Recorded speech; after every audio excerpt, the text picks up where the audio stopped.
Jesus a todos. Amém? Queria te convidar a ficar de pé comigo nesse momento. Toma sua Bíblia comigo aí. Por gentileza. Abra comigo no Salmo de 125. Vamos ler esses 5 versículos desse Salmo. Um Salmo que inspira confiança. Um Salmo que inspira fé, certeza em dias de tribulação, de luta. Um Salmo que nos faz elevar os nossos olhos para um local de segurança, para um local de socorro certo, de abrigo presente no momento de angústia, de tribulação. Um Salmo que fala da autoridade do nosso Deus sobre aqueles que tentam minar o caminho do seu povo. Diz que o cetro dos ímpios ele não permanecerá. E eu quero uma vez mais reforçar um pedido. Esteja conosco na nossa escola bíblica dominical. Tem sido um tempo muito gostoso. Um tempo de muito aprendizado. Temos estudado nos últimos 2 domingos o livro de Zacarias, não é, pastor? O pastor deu a primeira parte no domingo passado, a gente continuou hoje, não conseguimos esgotar.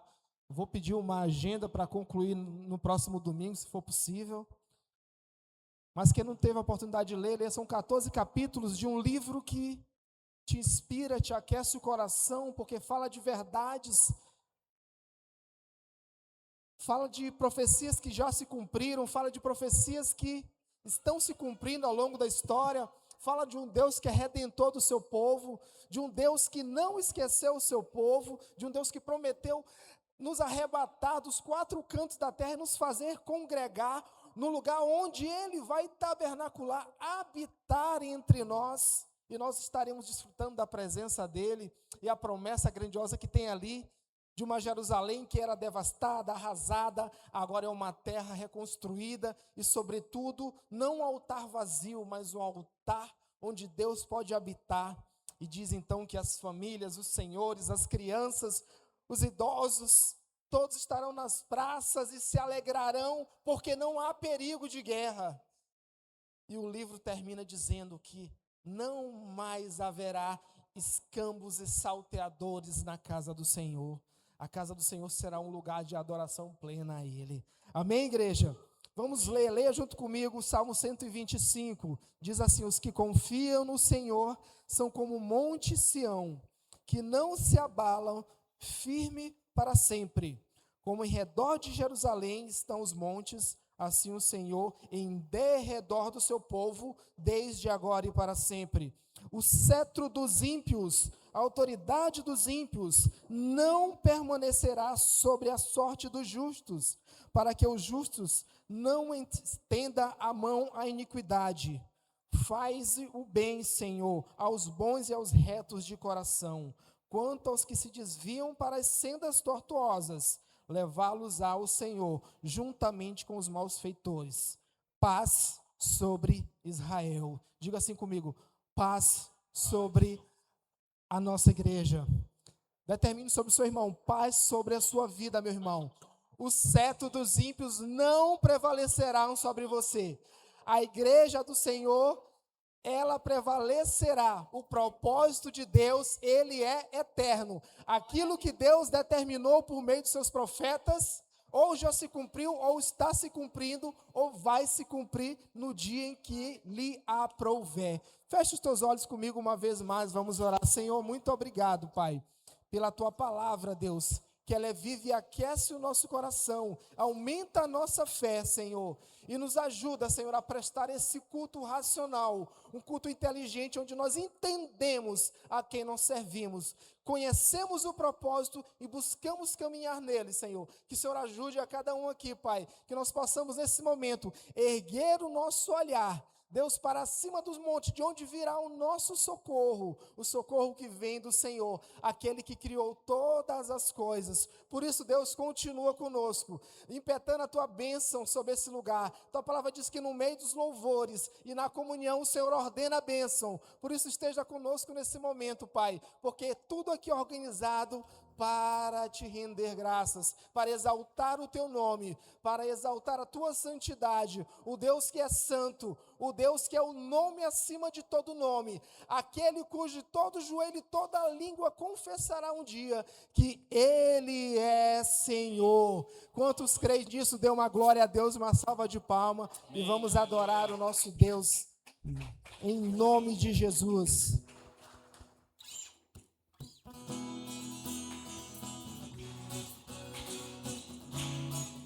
Jesus é a razão da nossa adoração, amém?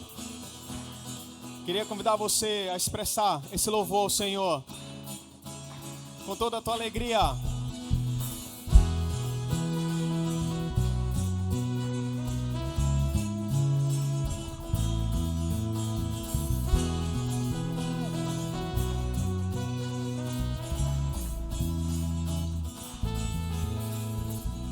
És tu, única razão da minha adoração, ó Jesus. És tu, única esperança que anelo ter, ó Jesus. Confiei em ti, fui ajudado, tua salvação tem me alegrado. Hoje há gozo em meu coração, com meu canto te louvarei. Eu te louvarei, te glorificarei. Diga, eu te louvarei. Meu bom Jesus, meu bom Jesus,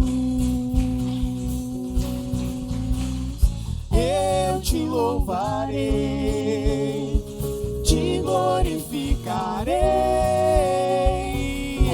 Eu te louvarei, meu bom Jesus. As palmas.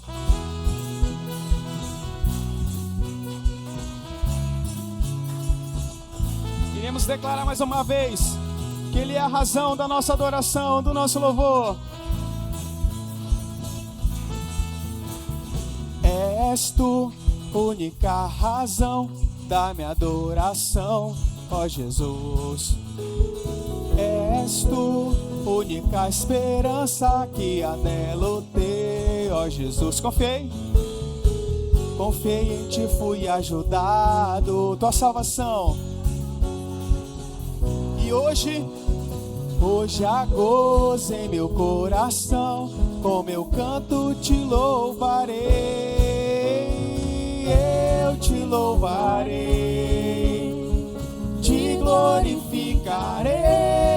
Diga, meu bom Jesus, meu bom Jesus, te louvamos. Eu te louvarei, te glorificarei. Eu te louvarei, meu bom Jesus. Não importa as circunstâncias, em todo tempo declaremos que louvaremos ao Senhor. Queria que você pensasse no que você está passando e dissesse isso. Em todo tempo te louvarei, em todo tempo te adorarei,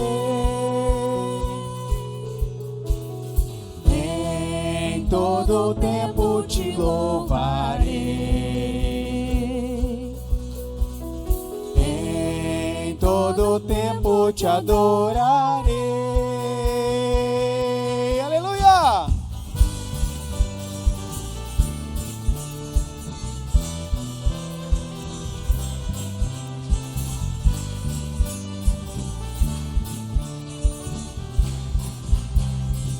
Te louvamos, eu te louvarei,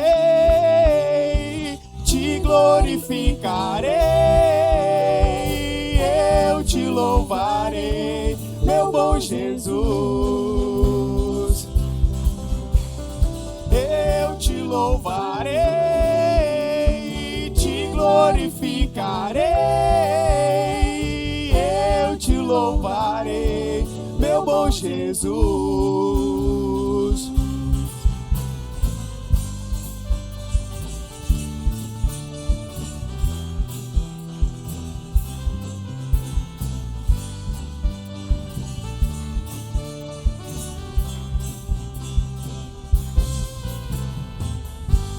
Glória a Deus. Aleluia, Senhor.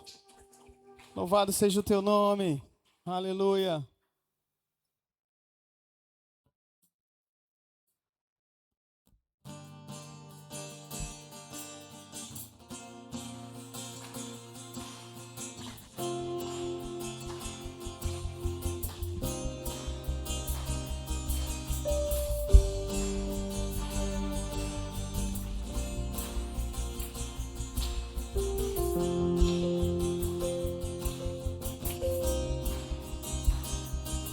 Eu sou aquele que te amou primeiro.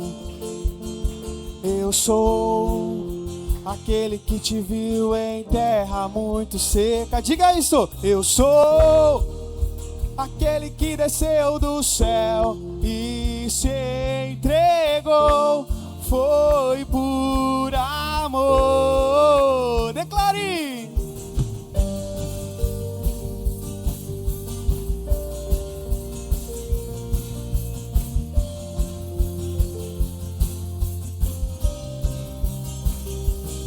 Eu sou aquele que te amou primeiro. Eu sou aquele que te viu em terra muito seca. Diga, eu sou aquele que desceu do céu e se entregou. Foi por amor. Foi por amor.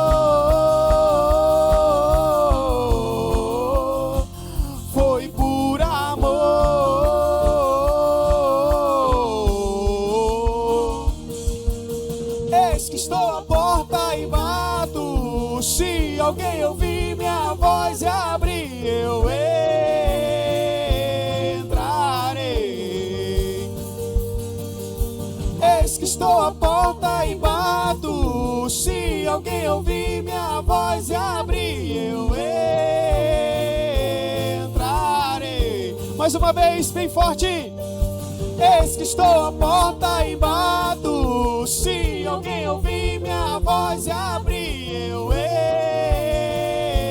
entrarei. Oh, eis que estou à porta e bato. Se alguém ouvir minha voz e abrir, eu entrarei.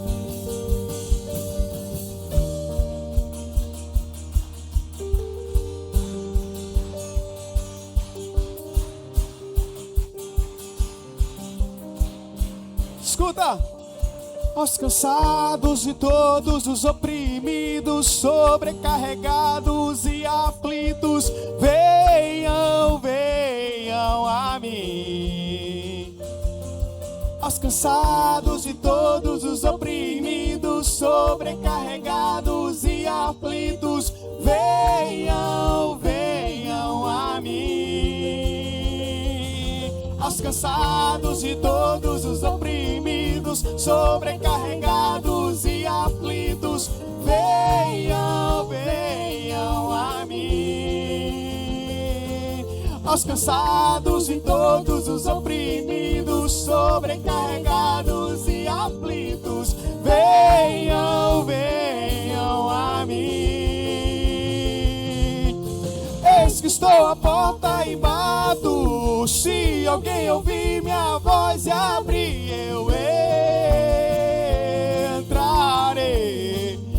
Oh, eis que estou à porta e bato. Se alguém ouvir minha voz e abrir, eu entrarei. Mais uma vez. Eis que estou à porta e bato. Se alguém ouvir minha voz e abrir, eu Agora é só a igreja. Eis que estou à porta e bato. Se alguém ouvir minha voz e abrir.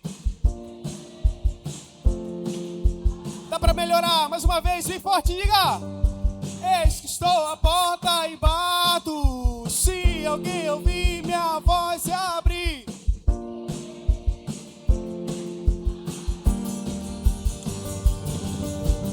Eis que estou à porta e bato. se alguém ouvir minha voz e abrir, eu entrarei, eu entrarei, eu entrarei,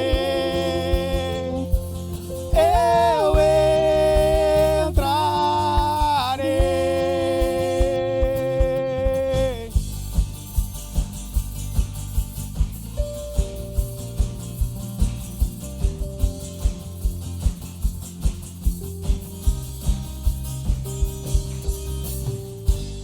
Glória a Deus. Esse que o Senhor faz transformar o nosso coração quando nós nos rendemos a Ele, quando nós nos rendemos à sua graça. O Senhor faz morada em nós e transforma as nossas vidas. E eu queria que você fizesse dessa canção a tua oração nesse momento de louvor. Queria que você fizesse dessa canção a tua mais profunda expressão de adoração, de amor, entregando a Ele de fato, como diz essa canção, um coração que é consagrado. Amém, Senhor.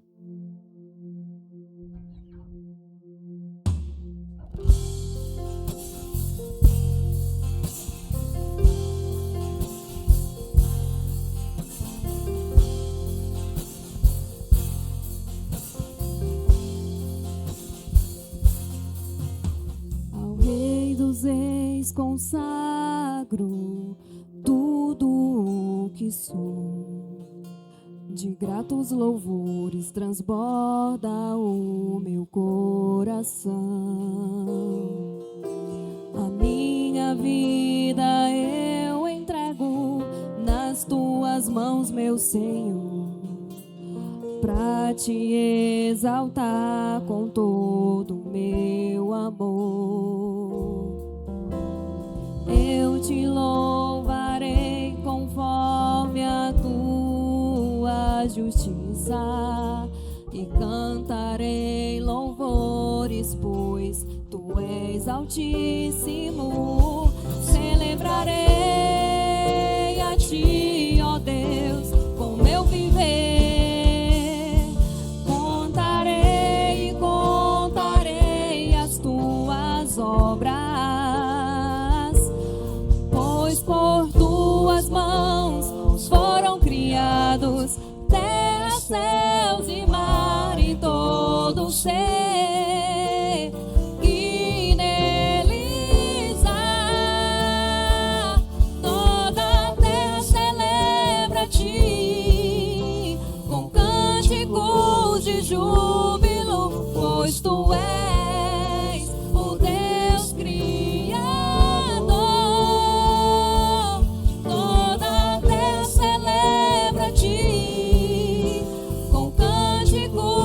Júbilo, pois tu és o Deus Criador.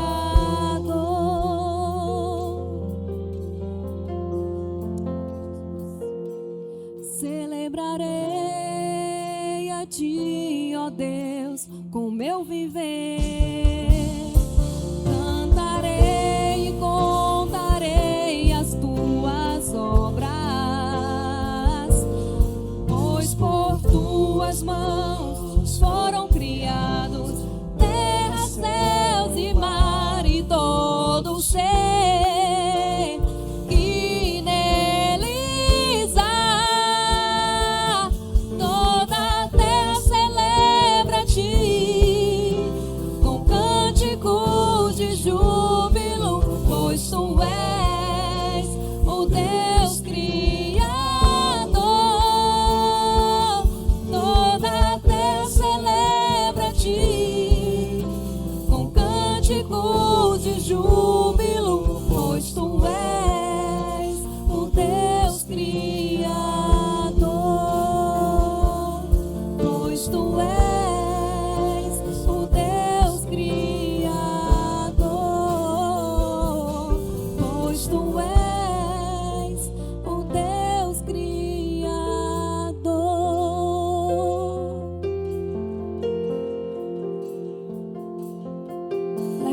suas mãos e tribute a esse Deus, o Deus que criou os céus, a terra e tudo que nele há. E nessa hora nós iremos tributar a esse Deus toda a honra, toda a glória, todo o louvor e toda a majestade. Então cante conosco. A honra, a glória, a força e o poder ao Rei Jesus e o louvor ao Rei Jesus. A honra,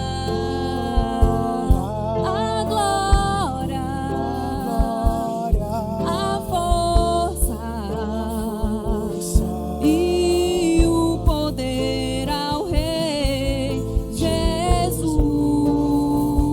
e o louvor ao Rei Jesus. A honra, a glória, a força e o poder ao Rei Jesus e o louvor ao Rei Jesus. Mais uma vez a honra, a glória, a força e o poder ao Rei Jesus e o louvor ao Rei Jesus. Só a igreja em um grande coral. A glória. Diga isso, expressa essa adoração. Deixa esse ambiente ser tomado por esse louvor.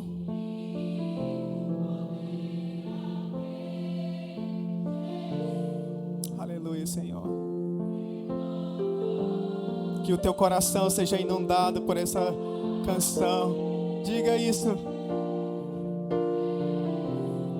Mais forte, diga isso. A glória, toda a força a Ele.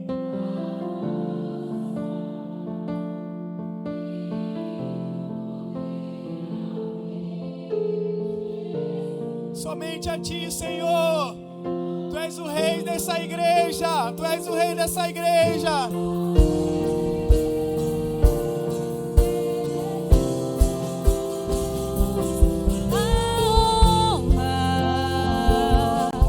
A glória,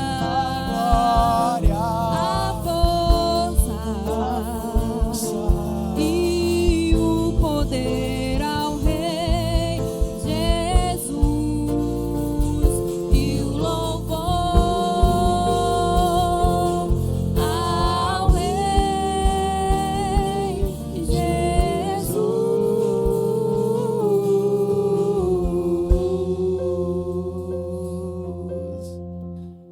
Oh, Senhor, aleluia. Como é bom te adorarmos, Senhor. Como é bom te adorarmos. Glória a Deus. Glória a Deus. Continue adorando ao Senhor. Continue adorando a Ele.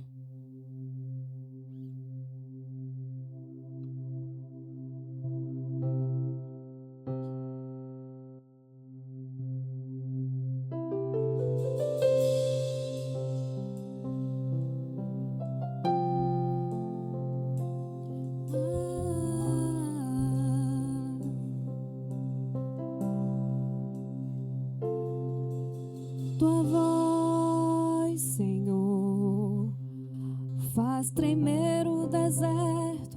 Tua voz, Senhor, ecoa sobre as águas agitadas da alma inquieta que não consegue descansar. Tua voz, Senhor, fez surgir o universo. Tua voz, Senhor, é cheia de majestade. Ela aponta a direção, dissipa toda a confusão e traz luz na escuridão. Eu preciso calar todas as vozes, menos a tua. Silenciar todas as vozes, menos a tua. A tua. A tua. Se eu não te ouvir, eu morro. Se eu não te ouvir, eu pereço. Tua voz é livramento no meio do tormento. Tua voz é tudo.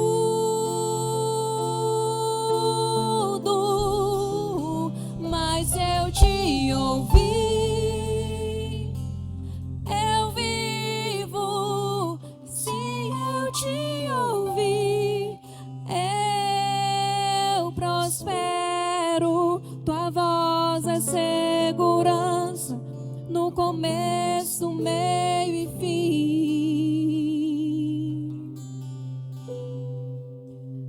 Tua voz é tudo.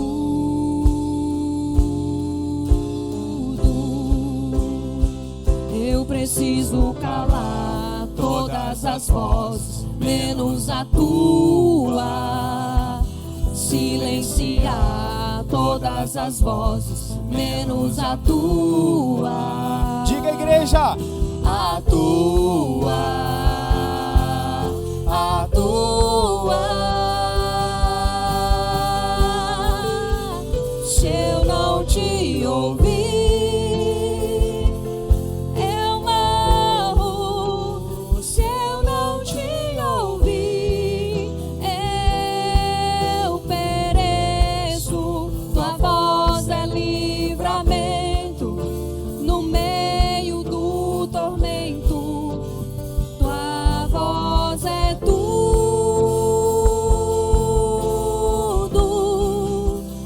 Mas se eu te ouvir, eu vivo. Se eu te ouvir, eu prospero. Tua voz é segurança no começo, meio e fim.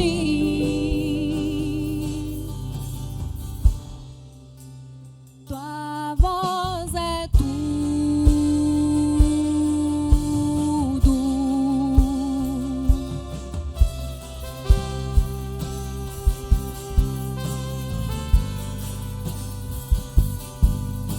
Fala, Deus, fala com teu povo nessa noite, Pai.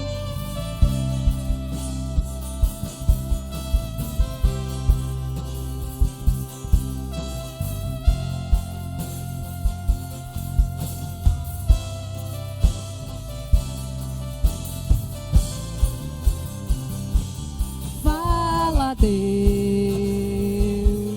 fala, Deus, toca-me com brasas do altar. Fala, Deus, fala, Deus, se alegra atento ao teu mandar. Fala, Deus, fala, Deus, toca-me com brasas no altar. Fala, Deus, fala, Deus, se alegra atendo ao teu mandar.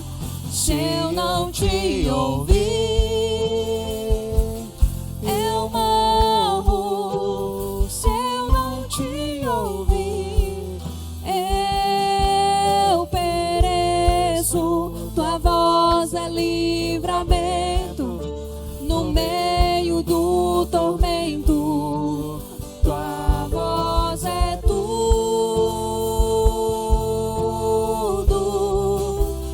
mas se eu te ouvir, eu vivo. Se eu te ouvir, eu prospero. Tua voz é segurança no começo, meio e fim. Tua voz é tudo.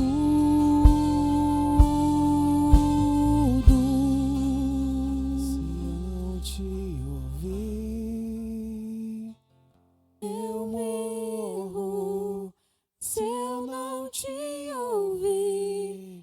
Eu pereço. Tua voz é livramento no meio do tormento. Tua voz é tudo,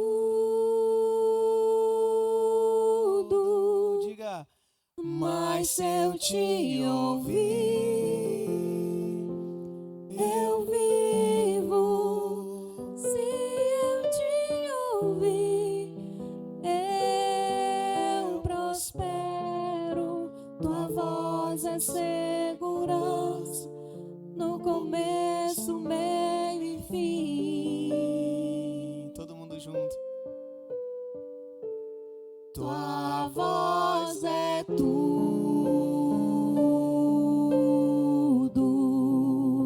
Oh, glória a Deus, aleluia.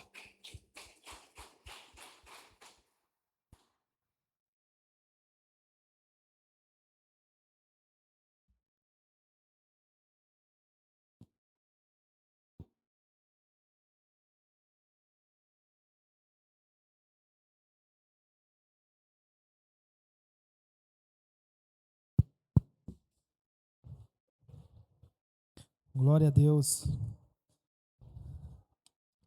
E se eu te ouvir, eu prospero, né? Quantos querem ouvir ao Senhor aí? Deixa eu ver. Glória. Prosperar é bom, não é? Temos que ouvir ao Senhor. Nayara, muito feliz de vê-la de volta aqui, adorando o Senhor, né? Nayara tá voltando hoje aqui, o pessoal dançando. Glória a Deus, né? Glória a Deus, uma história de vitória. Abra comigo sua Bíblia em Eclesiastes, capítulo 5. Quero ler com você a partir do verso 9. Eclesiastes, capítulo 5, a partir do verso 9.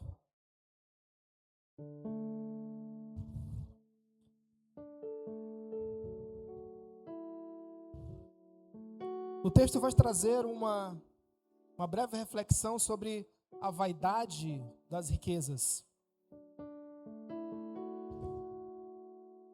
O objetivo do texto não é falar mal daqueles que prosperam, falar mal das riquezas, dizer que a riqueza é um problema, dizer que ter dinheiro é um problema, mas o texto vai falar do amor excessivo ao dinheiro, da energia erradamente empregada em nossas vidas, em busca de conquistas, em busca de realizações ou de uma segurança que nós só podemos encontrar em Deus. Ele começa dizendo: o proveito da terra é para todos, até o rei se serve do campo. Quem ama o dinheiro jamais dele se farta, e quem ama a abundância nunca se farta da renda. Também isto é vaidade. Onde os bens se multiplicam, também se multiplicam os que deles comem. Que mais proveito, pois, tem os seus donos do que os que verem com os seus olhos. Doce é o sono do trabalhador, quer coma pouco, quer muito, mas a fartura do rico não o deixa dormir. Grave mal vi debaixo do sol as riquezas que seus donos guardam para o próprio dano. E se tais riquezas se perdem por qualquer má aventura, ao filho que gerou, nada lhe fica na mão. Como saiu do ventre de sua mãe, assim nu voltará. Indo-se como veio, e todo o seu trabalho nada poderá levar consigo. Amados, esse texto ele fala, sobretudo, de uma compreensão que nós precisamos ter sobre o uso daquilo que o Senhor nos dá. Como já falei, ele não está aqui colocando como pecado aqueles que crescem profissionalmente, aqueles que constroem patrimônios, aqueles que geram riquezas, aqueles que geram empregos, aqueles que trabalham de forma autônoma, ou são empresários, ou são empregados, e buscam diuturnamente uma melhor qualidade de vida. Não. O que ele está colocando em evidência aqui é o que está no verso 10. Quem ama o dinheiro jamais se farta dele. Paulo, quando vai trazer um ensinamento, quando testemunha da igreja da Macedônia à igreja de Corinto, ele vai dizer o seguinte: eu estou trazendo esse testemunho para vocês, não é para trazer um peso de uma igreja pobre sobre uma igreja que prosperou. Não, porque no reino de Deus não é assim. No reino de Deus é para que haja equilíbrio. Porque hoje, na tua prosperidade, você abençoa. Amanhã, na prosperidade daquele que é abençoado hoje, ele pode abençoar a tua vida amanhã. E assim nós teremos equilíbrio na casa do Senhor. Então, glória a Deus por aqueles que têm prosperado em nosso meio. E glória a Deus também por aqueles que têm passado momentos difíceis em nosso meio. Porque a igreja do Senhor é chamada para andar em equilíbrio.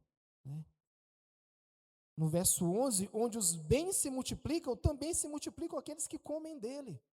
Então, se Deus está superabundando na sua vida, Ele também está te chamando para ser supridor na vida de alguém. E esse é um chamado, porque ele diz o seguinte, no verso 13: grave mal vi debaixo do sol, as riquezas que seus donos guardam para o seu próprio dano. Lembra da palavra do insensato lá? Daquele que tinha muitas riquezas? Eu acumulei muito, eu tenho muito em meus celeiros, agora eu posso descansar. E vem uma repreensão dura da parte do Senhor para ele: louco, esta noite te pedirão a tua alma, e tudo que tu tem guardado é para quê? E essa palavra talvez não faça tanto sentido, talvez para as mulheres, para algumas faz, que são provedoras em seus lares também, mas para os homens que carregam essa responsabilidade, esse dever de serem de manterem seus lares, isso geralmente é tema das rodas de conversa, né? Dos encontros casuais, porque nós nos preocupamos e nós gastamos tempo e energia em, meu Deus, como é que eu vou resolver esse problema?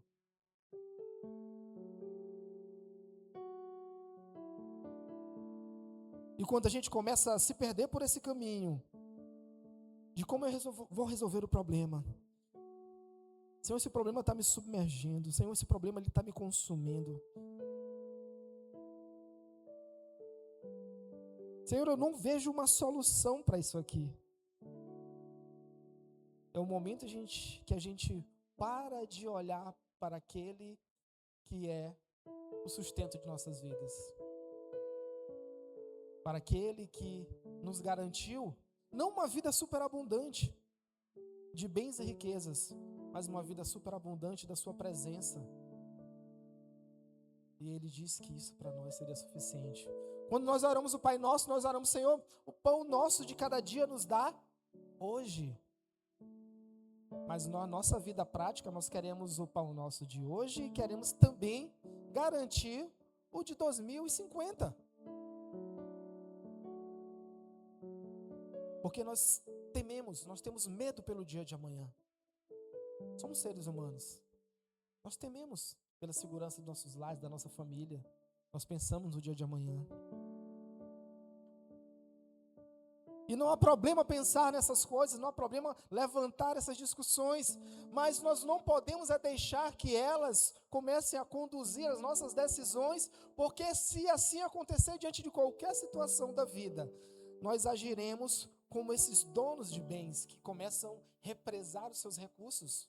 Ou diante de qualquer oportunidade, nós podemos ceder às seduções. Irmão, e é tão triste quando a gente cede a uma sedução na área financeira. E a consequência disso vem sobre nossos lares. Por um provedor de família doído, né? Já dei testemunho disso alguns dias atrás, uns meses atrás, não vou falar sobre isso de novo. Por escolhas erradas. Mas o verso 12 diz que doce é o dono do trabalhador, quer ele ganhe muito, quer ele ganhe pouco. Então nós percebemos bem aqui que não tem a ver com a quantidade que nós ganhamos, mas tem a ver com aquele que reina em nossos corações, a paz que está em nossas vidas, com a satisfação que Deus nos dá com o pão nosso de cada dia. Que nós possamos levantar amanhã e buscar o nosso pão nosso de cada dia. Que nós possamos levantar amanhã e continuar gerando e produzindo riquezas. Que nós possamos levantar amanhã e continuar gerando e produzindo empregos. Porque a Bíblia diz que onde muito produz, muitos comem disso. Está aqui, ó. No verso 11. Os bens que se multiplicam também multiplicam os que deles comem. Então, a fartura, o crescimento no meio do povo de Deus é sinal de bênção. Mas nós precisamos ter cuidado com o que ele diz no verso 10. Quem ama o dinheiro jamais se farta dele. No verso 15 ele conclui que nós viemos sem nada e nós voltaremos também sem nada. Queria te convidar de pé nessa noite, ficar de pé comigo nessa noite. Vamos ofertar e dizimar ao Senhor.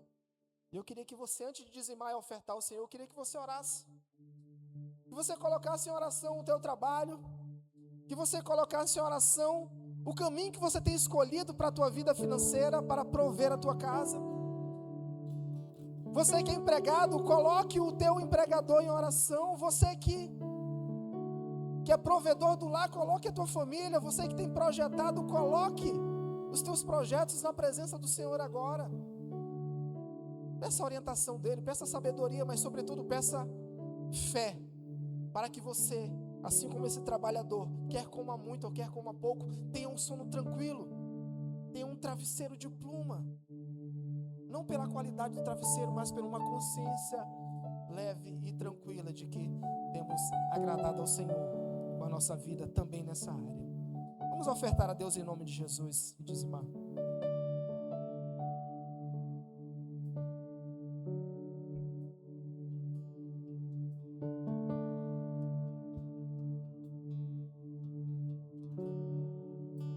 Te dou meu coração e tudo que há em mim.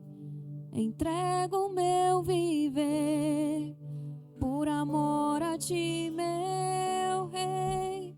Meus sonhos rendo a ti e os meus direitos dou. Orgulho vou trocar pela vida do Senhor. E eu entrego tudo a ti, tudo a ti. E eu entrego tudo a ti, tudo a ti. Eu canto essa canção de entrega a ti, Jesus, e o que o mundo dá eu deixo aos pés da cruz, por conhecer a ti, a teu nome dá louvor, sentir tua alegria compartilhando tua dor, e eu entrego tudo a ti, tudo a ti. Oh, e eu entrego tudo a ti, tudo a ti. Oh, e eu entrego tudo a ti, tudo a ti. Oh, e eu entrego tudo a ti, tudo a ti. Oh, e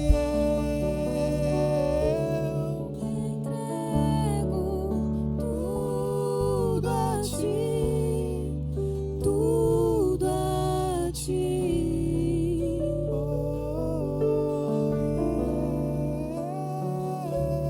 Entrego tudo a ti, tudo a ti.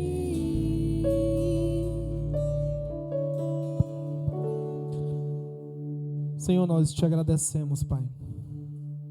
Nessa noite eu não queria orar por prosperidade, por crescimento, porque eu sei que todas essas coisas, Pai, o Senhor pode prover em nossas vidas, Deus. Mas eu queria orar, sobretudo, para que nós possamos buscar a Tua justiça, como diz a Tua palavra, Deus. E que nós possamos experimentar o sobrenatural de Deus, vê-lo sendo acrescentado todos os dias em nossas vidas, Pai. Eu oro para que pais de famílias, para que esposas, para que provedores dos seus lares tenham um coração nessa noite seguro no Senhor, confiante em Ti, Pai, certo de que o Deus que tem suprido até hoje, Deus, Ele nunca permitiu que a sua descendência mendigasse o pão, Pai. Que o pão nosso de cada dia o Senhor possa nos suprir, Deus, assim como o Senhor nos prometeu na Tua palavra, Senhor. É o que eu te oro nessa noite. Continua abençoando a Tua igreja, o Teu povo, Senhor. Em nome de Jesus. Abençoa os administradores da Tua casa, Senhor. Derrama sobre eles sabedoria para cada dia, Senhor. Está fazendo o Teu reino ser expandido sobre a terra através dessas ofertas, dos dízimos. Deus, também oro pelas células, Pai, que tem se envolvido nesse momento de ofertar na vida dos missionários. Senhor, que cada encontro durante a semana possa ser um local também onde nós possamos semear na vida deles, essas pessoas que abdicaram das suas tranquilidades, de sua cidade natal, da sua casa, e estão vivendo entre estrangeiros, em línguas diferentes, em culturas diferentes, Pai, e dependendo, Senhor, da Tua igreja. E tem sido assim, esse foi o meio pelo qual o Senhor tem desenvolvido o Teu ministério desde os tempos bíblicos, Pai. Se levantava homens e mulheres com o coração envolvidos para continuar ofertando, e que nas células também, Pai, seja um local de oferta, de entrega na vida desses missionários, Pai. Abençoa cada um deles, abençoa em nome de Jesus, Deus. Amém. Em nome de Jesus. Amém.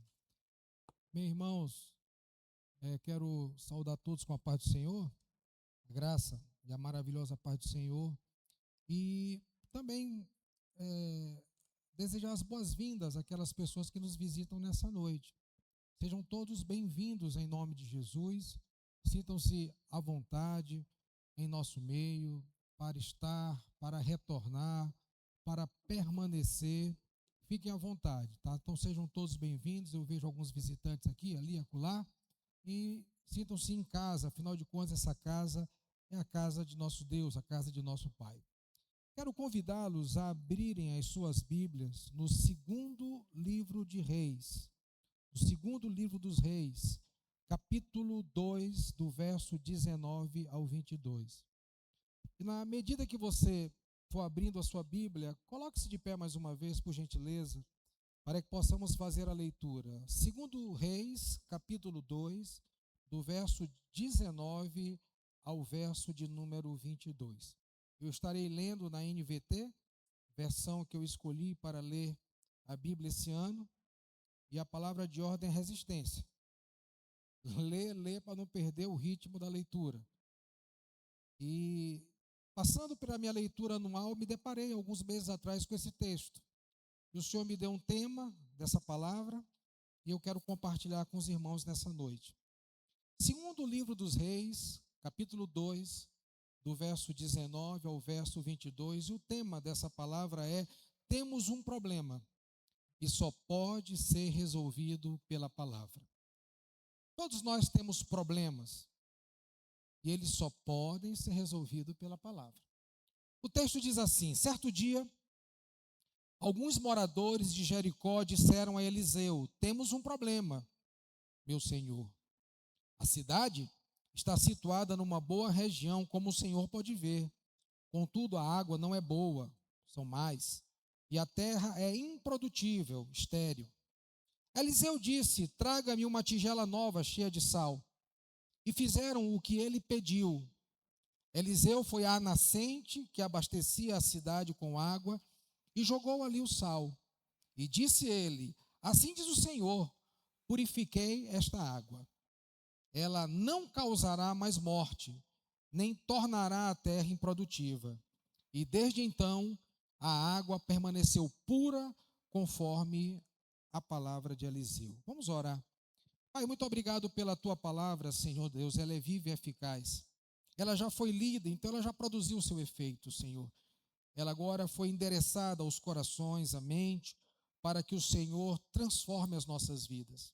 Agora ajuda o pregador, Senhor Deus, perdoando-lhe os seus pecados, Pai, purificando a sua mente, Pai, para que ele possa trazer algumas lições, algumas aplicações que possam nos desafiar e nos levar a uma semana de reflexão, de mudança de postura, de mudança de mente, de mudança de coração. E é por isso que nós estamos aqui nesse culto público, para te entregar o nosso louvor e a nossa adoração, mas para receber a tua palavra em nosso coração. Portanto, Pai, manda embora todo pássaro que tenta roubar a semente, Pai, que caindo em terra apropriada, ela produz frutos para a glória do teu nome. Então nos ajuda nesse momento a compreender o que tão somente o Senhor quer falar aos nossos corações. Em nome de Jesus, amém, amém, amém. Podeis sentar, irmãos.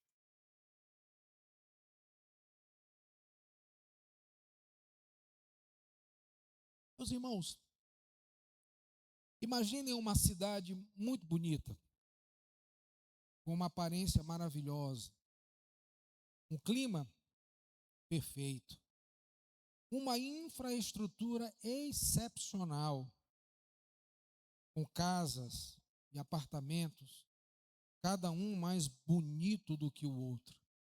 Aquele lugar que quando você viaja de férias, vai e diz assim: eu quero morar aqui. Aquele lugar ideal para se viver, para se aposentar, para passar todo o resto da sua vida. Um lugar perfeito de se ver e de se deliciar. Mas em cada esquina daquela maravilhosa cidade, há uma placa afirmando: não beba a água. A cidade aparentemente perfeita, ela tem um problema vital: a água não é boa. Apesar de toda a beleza que aquela cidade ela possui. O livro dos Reis, eles tratam da história do povo de Deus. E ele está sempre revelando o conflito desse povo entre fé e incredulidade, entre adoração a Deus e idolatria na expressão do culto a Baal. Nesses relatos, nós vamos ver reis perversos que introduziram idolatria, apostasia à nação de Israel, mas também nós podemos perceber reis justos que fizeram reformas maravilhosas, derrubando a falsa adoração. Nesse momento, Elias, o antecessor de Eliseu, ele havia sido arrebatado por Deus, e Eliseu vai começar o seu ministério, e ele está realizando o seu primeiro milagre. Mas o seu antecessor foi um profeta que foi duramente perseguido e ofendido por um rei chamado Acabe, um rei de Israel. Lá em 1 Reis, capítulo 16, versos 29 e 30, a Bíblia nos fala que ele reinou durante 22 anos e foi o pior rei dentre todos os reis que o antecederam. Ele se casou com uma mulher, que nós conhecemos o nome, Jezabel, que era filha de um rei sidônio chamado Etbaal. Esse prefixo Et significa perto, próximo, e Baal, a divindade suprema dos sidônios, o que significa dizer que esse rei tinha o nome de uma divindade, ele estava próximo, junto de uma divindade. E é a partir desse casamento em julgo desigual que Acabe se ajoelhou e passou a adorar a Baal. A liderança, bem como o povo, eles estavam vivendo nesse momento um grande problema e só a palavra de Deus poderia resolver esse problema. O texto que nós lemos mostra a transição do ministério de Elias para o ministério de Eliseu. Eliseu que foi chamado por Deus, quando Elias jogou a sua capa, ele então destruiu as juntas de bois, se despediu dos seus pais e seguiu ao seu mestre e mentor Elias. E esse milagre, esse primeiro milagre que acontece aqui, conforme nós lemos nesse relato, ele vai funcionar como uma confirmação pública de que o Deus que operou na vida de um vai operar na vida do outro profeta com o mesmo poder e graça. Diga-se de passagem, Elias fez um número de milagres, Eliseu o dobro dos milagres de Elias, não para dizer que um profeta é melhor do que o outro, mas para dizer que a palavra de Deus não cessa, mesmo em tempos difíceis de apostasia. Quando nós olhamos a clara e poderosa mensagem proclamada por Eliseu, como também por Elias e por todos os profetas, essa mensagem nos diz claramente, deve reverberar em nossos corações de que Deus pode resolver problemas. Há um problema aqui. Talvez há um problema no seu coração e no meu coração. Talvez há um problema na sua vida e na minha vida. E quando nós olhamos para esse texto que fala desse Deus que é o nosso Deus, nós podemos chegar à conclusão que Deus pode resolver problemas. Aquilo que é impossível para o homem é trivial para Deus, é comum para Deus, é possível para Deus. Na história da gravidez do Senhor Jesus Cristo, dois extremos acontecem. Uma mulher idosa que não mais ovulava, engravida, Isabel. E uma virgem que não teve nenhum contato com o homem, engravida. Dois extremos. Porque para Deus coisas impossíveis são simples de serem feitas. São triviais, são normais. O texto nos diz, capítulo 2, que Eliseu acabara de atravessar o Jordão, verso 14, ele então chega em Jericó, verso 18. Alguns homens, 50 homens, conversando com ele, dizem, deixa-nos procurar por Elias. Ele falou, vocês não vão encontrar Elias, o Senhor o levou. Mas constrangido, Eliseu disse, aqueles homens por 3 dias procuram Elias, não encontram. E Eliseu disse, eu falei para vocês. E aqui no verso 19, Deus começa a manifestar por meio do profeta Eliseu todo o seu poder para trazer vida onde havia morte e esterilidade. Eu quero trazer 2 lições nessa noite que podemos aprender com esse texto e que podemos aplicar à nossa vida quando nós estamos diante de problemas insolúveis, diante de problemas difíceis de serem resolvidos, diante de equações que nós não conseguimos encontrar a saída. Os versos 19 e 20 na parte A é a primeira lição. E a primeira lição é, quando temos um problema, nós precisamos da solução. Tem gente que quando tem um problema, cria mais problema. Tem gente que quando tem um problema, foge do problema. Tem gente que quando tem um problema, ignora o problema. Tem gente que quando tem um problema, eleva a 9ª potência o problema. Mas a lição que nós podemos aprender aqui é que quando nós temos um problema, nós precisamos da solução do problema. E esse texto começa com a narrativa de que há um problema. Os homens de Jericó foram até Eliseu e disseram, temos um problema. Jericó, essa cidade, ela ficava bem posicionada, diz o texto. em boa região. E esse local era conhecido por sua fertilidade, por sua vegetação. Em Deuteronômio 34:3, o texto fala que ela é comparado à cidade das palmeiras. Em Gênesis capítulo 13, verso 10, ele é comparado ao jardim de Deus, ao jardim do Éden, porque essa era a referência que eles tinham da cidade e da região onde estava Jericó. Mas, ironicamente, muito embora a cidade fosse bela, bem posicionada, a sua água era ruim. E a consequência daquela água ruim deixou a terra improdutiva, as crias estavam morrendo, porque eles bebiam da água e abortavam. As mulheres bebiam da água e abortavam. Os frutos não vingavam. A terra não produzia. Há um problema em Jericó. A palavra má no hebraico, ra, significa algo prejudicial à saúde. E aquelas águas, elas impediam o progresso daquela cidade como um todo. Jericó tinha um problema, como nós temos os nossos problemas. E problemas dessa natureza, insolúveis, só podem ser resolvidos pela palavra do Senhor. Qual era a realidade de Jericó? Ela era de boa aparência, mas de água ruim.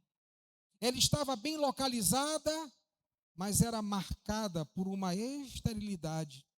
Ela possuía uma beleza externa, mas havia um problema na fonte. Essa era a realidade de Jericó. Jericó tem um problema. Esse problema precisa de uma solução. Quando nós temos sede, todos nós pensamos em água. Mas quando Jericó pensava em água, eles pensavam em morte. Porque aquelas águas eram águas que comprometiam a vitalidade daquela cidade, daquele povo. E o que faz Elias? Diz o texto que ele pede uma tigela e pede que encham de sal naquela tigela. O que Elias nos ensina aqui é que o poder não está na tigela, o poder não está no sal, mas ele nos ensina que para cada problema precisamos de uma solução divina. Para cada problema precisamos de uma solução que vem de Deus. E esse ato do profeta, ele vai reunir dois elementos. Primeiro, uma vasilha nova, nunca usada num ritual, nunca usada numa casa, nunca usada para nada. Uma vasilha que nunca foi usada, uma vasilha sem contaminação alguma. Deus quer usar o vaso novo. Deus quer usar o vaso novo. Segundo elemento que Eliseu utiliza é o sal. E como todos nós sabemos, o sal na Bíblia, ele é um elemento de conservação, de preservação. Mas, sobretudo, ele é um símbolo de como Deus é fiel à sua aliança. De como Deus é fiel à sua promessa para com o seu povo. Dentre muitos textos, Levítico 2,13 vai dizer: toda oferta dos teus manjares temperarás com sal. A tua oferta de manjares não deixará faltar o sal da aliança do teu Deus. Em todas as tuas ofertas aplicarás sal. E Eliseu então pega esses dois elementos, uma vasilha novinha, um prato novo com muito sal, e ele não vai pelos riachos comprometidos, mas ele vai até a fonte de onde aquela água brotava. Ele leva aqueles elementos, ele vai à nascente, não para dizer eu vou resolver, não para dizer os elementos vão curar, mas para reafirmar ao povo que assim diz o Senhor. Meus irmãos, tem muita gente que supervaloriza elementos e fazem atos proféticos até hoje. Tem muita gente que supervaloriza os ministros, os profetas, mas não valorizam a palavra de Deus. Não valorizam a sua Bíblia. Não valorizam a sua devocional com Deus. não valorizam a palavra inspirada por Deus. Então Eliseu vai com esses elementos, o profeta vai à nascente, ele joga aquele sal naquele lugar. É uma atitude muito estranha para os nossos dias, até porque todos nós sabemos que sal não iria curar uma fonte, pelo contrário, ia comprometer mais ainda a água. Há 26 anos atrás, quando eu fui estagiar numa cidade do interior, eu não bebia a água daquela cidade, porque ela era salgada. Eu só bebia água mineral ou refrigerante, mas eu não conseguia beber água da cidade, ela era salgada. As nascentes estavam comprometidas. Até 85% da água consumida em Israel, nas casas e nas indústrias, elas são provenientes de um processo de dessalinização do mar Mediterrâneo. Porque o consumo da água de Israel, até então, era apenas do Mar da Galileia, na verdade, um lago de água doce. Mas hoje, até 85% é do Mar Mediterrâneo. Porque o sal nunca curou nada. Mas de maneira que, a chamar a atenção daquele povo, o profeta vai com esses dois elementos, não para dizer que são os elementos, não para dizer que é o profeta, mas o texto é claro, assim diz o Senhor, eu purifiquei essas águas. Eu, o Senhor, resolvo os problemas. Eu, o Senhor, monto os quebra-cabeças da vida. Eu, o Senhor, dou cabo dos inimigos. Eu, o Senhor, elimino a esterilidade. Eu, o Senhor, dou vida onde há morte. Eu, o Senhor, fiz isso. Assim diz o Senhor. Essa é a palavra do profeta. Meus queridos irmãos, não desprezem os ministros de Deus, mas também não idolatrem os ministros de Deus, porque é bom saber que é Deus quem faz. Temos um problema. E esse problema precisa de uma solução. Eu tenho uma ligeira certeza que se eu perguntasse a esse auditório quem tem um problema, dos mais novos até os mais experientes levantariam a sua mão. Porque todo mundo que passa por essa vida traz consigo uma gama de problemas para resolver.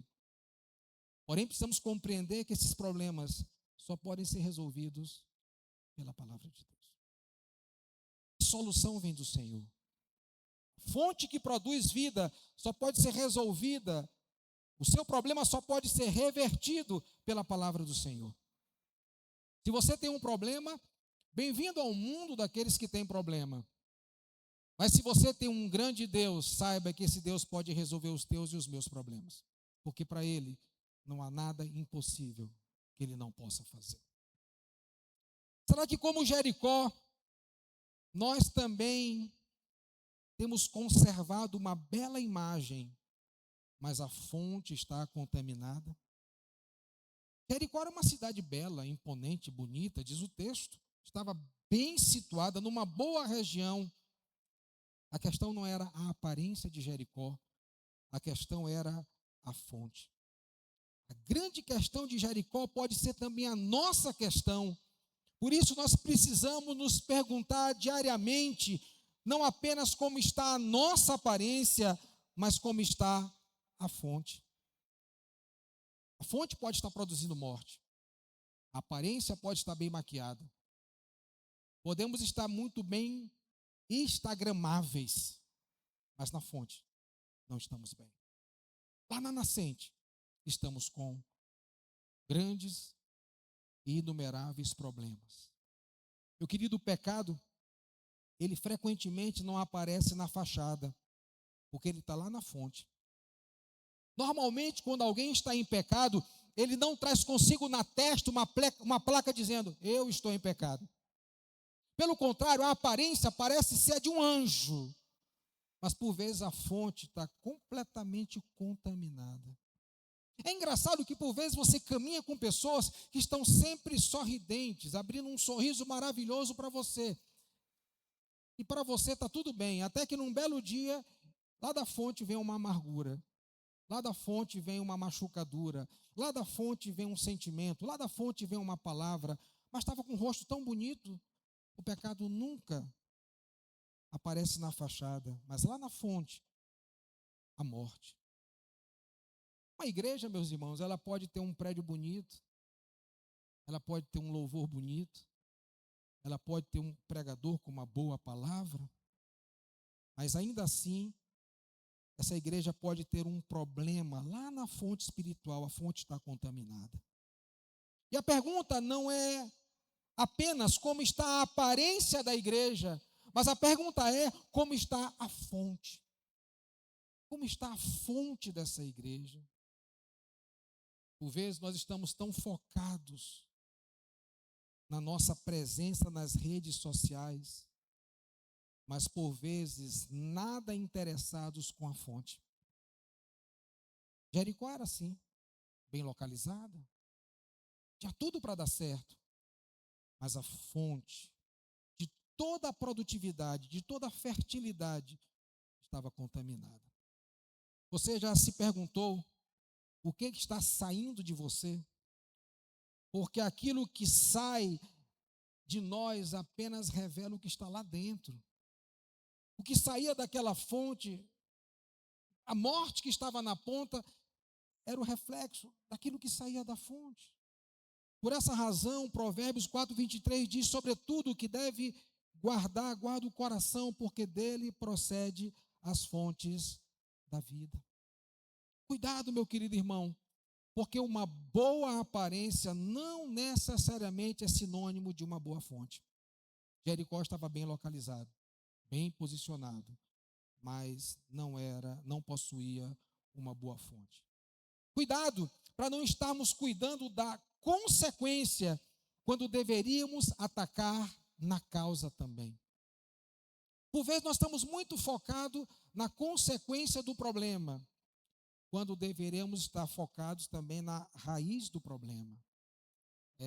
Não havia fertilidade, os animais abortavam, as mulheres abortavam, os frutos não vingavam, mas isso aqui é a consequência. E por vezes nós estamos focados na consequência, devemos olhar sobretudo para a causa, a raiz dos problemas que nós temos enfrentado. O nosso coração. Como está o nosso coração? Temos um problema. E esse problema precisa de quê? De solução. Jericó tinha um problema. E Jericó precisava de uma solução. Deixa eu ilustrar isso para você. Tenta imaginar uma torneira caríssima, muito bonita, e que foi instalada lá no banheiro da sua casa. Poucas pessoas têm aquela qualidade de torneira que só você tem. Está instalada lá no seu banheiro, mas a água que sai daquela torneira está contaminada. E a pergunta que nós podemos fazer é: o problema está na torneira ou está na fonte? A fonte de Jericó era um problema. Há um problema, e esse problema precisa de uma solução. Quantos problemas você tem enfrentado na vida? Quantos desafios você tem enfrentado na vida? Talvez na vida espiritual, talvez na vida familiar, talvez na vida econômica, talvez no casamento, talvez no noivado, talvez com os filhos, talvez com os pais. Quantos problemas você tem enfrentado? Todos nós temos problemas, como Jericó, e precisamos da solução. Segunda e última lição está nos versos 20 a 22. Eliseu então pegou aquela tigela nova, cheia de sal, colocou na nascente e proclamou a palavra do Senhor. E a palavra do Senhor era: purifiquei essa água. Ela não causará mais morte, nem tornará a terra improdutiva. E desde então, diz o verso 22, a água permanece pura, conforme a palavra de Eliseu. A palavra de Eliseu era a palavra do Senhor, meus irmãos. Não era nada de fora o íntimo, não era nada de dentro do coração do profeta. Era do coração de Deus, através do profeta, para a vida do seu povo. E a segunda lição que nós podemos aprender nessa noite é: temos um grave problema. E somente a palavra de Deus pode resolver esse grave problema. No livro de Josué, capítulo 6, verso 26, nós vamos perceber que Jericó havia sido amaldiçoada por Josué séculos atrás. O texto no verso 26, capítulo 6, diz assim: naquele tempo, Josué fez jurar e dizer: maldito diante do Senhor seja o homem que se levantar e reedificar essa cidade de Jericó. Com a perda do seu primogênito, lhe porá os fundamentos, e à custa do mais novo, as portas. A maldição de Jericó, para quem reconstruísse, é porque os destroços de Jericó, você está acompanhando a guerra da Ucrânia, ficam destroços por consequência dos bombardeios. Não foi diferente com Jericó, ela ruiu, ela caiu, e aqueles destroços serviam como um monumento de que a soberania de Deus sobre a vida do seu povo estava se estabelecendo por meio daquela primeira vitória. Então, reerguer Jericó era confrontar a obra vitoriosa de Deus. Então, Josué, ele lançou uma maldição terrível para Jericó. E na época do rei Acabe, essa cidade foi reconstruída. Mas um preço muito alto foi pago por quem a reconstruiu. E lá na 1 de Reis, capítulo 16, 34, diz assim: em seus dias, Hiel, o Betelita, edificou a Jericó.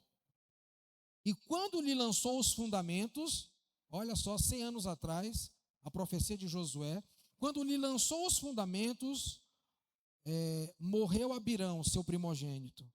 Quando lhe pôs as portas, morreu Segube, seu último, segundo a palavra do Senhor, que falara por intermédio de Josué, filho de Nun. A água ruim daquela cidade nada mais era do que o reflexo físico daquela antiga maldição e do julgamento espiritual sobre a apostasia, a idolatria de Israel. Meus queridos irmãos, assim é o estado do homem no pecado. O homem no pecado, ele está debaixo de uma maldição. E uma maldição que só pode ser revertida pela palavra de Deus. O apóstolo Paulo, escrevendo aos irmãos da Galácia, no capítulo 3, verso 13, ele vai dizer que Cristo nos resgatou da maldição da lei, fazendo-se ele próprio maldição em nosso lugar, porque está escrito: maldito todo aquele que for pendurado no madeiro. A lei, ela era composta de 613 mandamentos. E o papel da lei, como diz Paulo no livro de Gálatas, servia para revelar o nosso pecado. Ela nunca resolveu o problema do pecado, mas ela revelava o nosso pecado. E quando alguém tentava viver sobre o regulamento da lei e transgredia um só dos mandamentos, ele transgredia todos. O que significa dizer que nenhum homem seria capaz de cumprir a lei, logo, todos estão debaixo de maldição. Mas a Bíblia fala que um homem se levantou e cumpriu todos os mandamentos da lei. E esse homem, chamado Jesus Cristo, foi à cruz do Calvário para morrer no meu e no teu lugar, para que o escrito de dívida que era contra nós fosse rasgado. Ele mesmo foi pendurado no madeiro como maldito, mas ele mesmo não cometeu pecado algum. A cidade de Jericó estava sob maldição. A fonte daquela cidade estava contaminada com morte, mas a palavra do Senhor transformou a maldição em bênção. Assim como a palavra do Senhor, ao ter enviado Jesus Cristo na cruz do Calvário, transformou a maldição que era sobre nós em bênção e vida eterna na presença de Deus. Nós temos um problema agudo. Esse problema só pode ser resolvido pela palavra do Senhor. O método de Eliseu pareceu loucura para os homens de Jericó. Eu até acredito que atos proféticos como esse, se feitos nos dias de hoje, causariam escândalo. Imagina um pastor pegando um prato novo, olha, só serve se o prato for novo, nunca usado, e me traz um punhado de sal, de preferência grosso.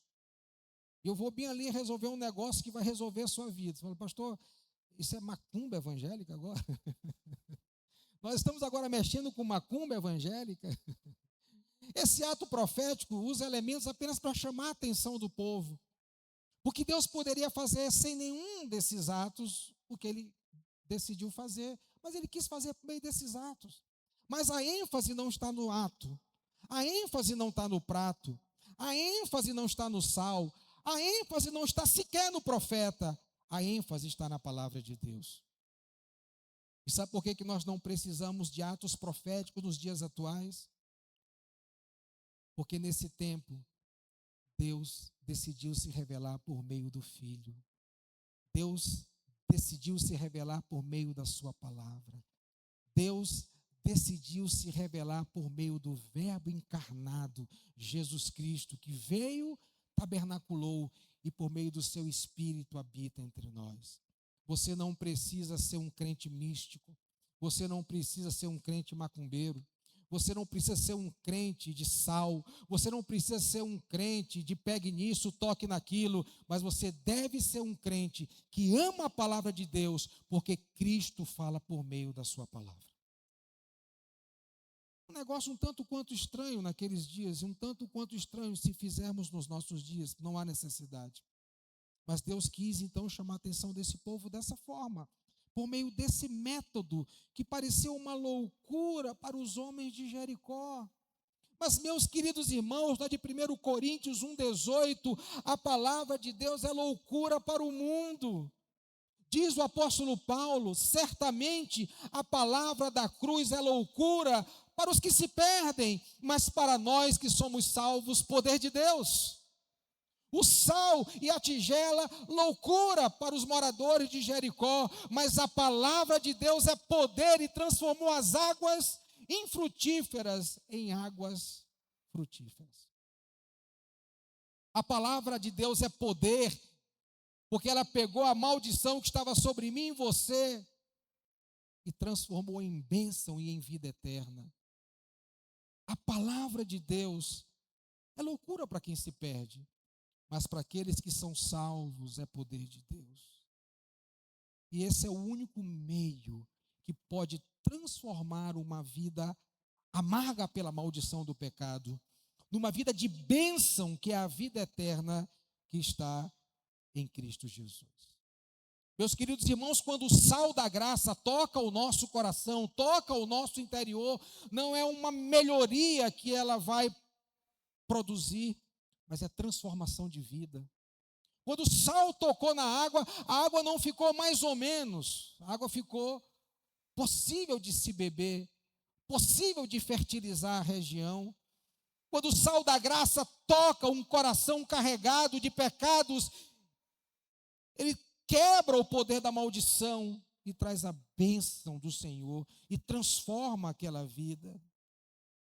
E assim como o sal da graça, ele restaurou a sua vida e a minha vida, nós também precisamos ser sal da terra, como disse Jesus, e proclamarmos o evangelho da graça. A graça que te salvou é a mesma graça que pode salvar o teu vizinho. O sal da graça que te tocou é o mesmo sal da graça que pode tocar o teu parente. O sal da graça que encontrou um pecador como eu à beira do caminho é o mesmo sal da graça que pode encontrar tantos e tantos outros pecadores à beira do caminho.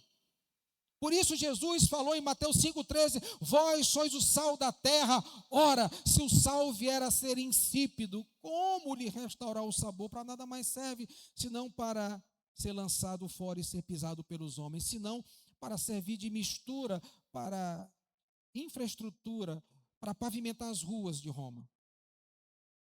Mas nós, como sal, que um dia foram tocados pelo sal da graça, nós proclamamos a graça de Deus por meio do seu evangelho. Por essa razão, queridos irmãos cristãos, eles devem ser produtivos, eles devem se relacionar com Deus, eles devem se relacionar socialmente. É um mandato cultural. Deus colocou Adão como vice-regente, ele dizia ao leão, ao macaco, à onça, ao elefante, ao dinossauro, vem para cá, vai para lá, vai para acolá, e eles respeitavam, era o vice-regente que estava na terra, cumprindo o seu mandato cultural. Quando aquelas águas estavam amargas, o mandato cultural era afetado dos homens, eles não podiam produzir, eles não podiam trabalhar, porque tudo se perdia. Mas agora Deus cura as águas e o mandato cultural do homem também é restaurado. Como o nosso mandato cultural deve ser restaurado. Deus nos quer operando nas artes, Deus nos quer operando nos lugares, Deus nos quer operando nas empresas, Deus nos quer operando porque esse é o nosso mandato cultural. Meus queridos irmãos, vocês nunca me verão jogando um lixo na rua, um plástico de balinha, de bombom, de chiclete.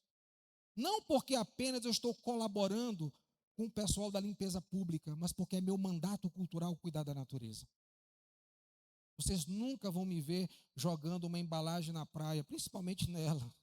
Ali eu cumpro o meu mandato cultural cuidando da natureza.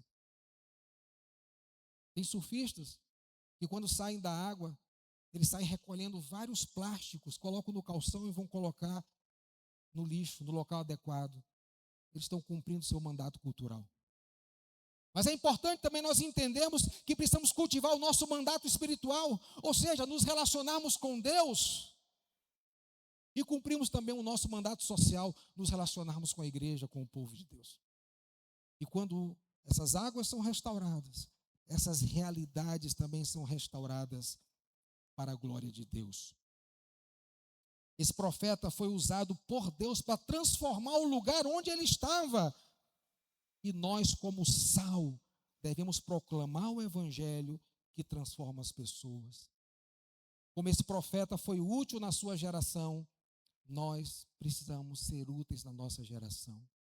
Como esse profeta foi um vaso novo na geração dele, nós precisamos ser um vaso novo na nossa geração.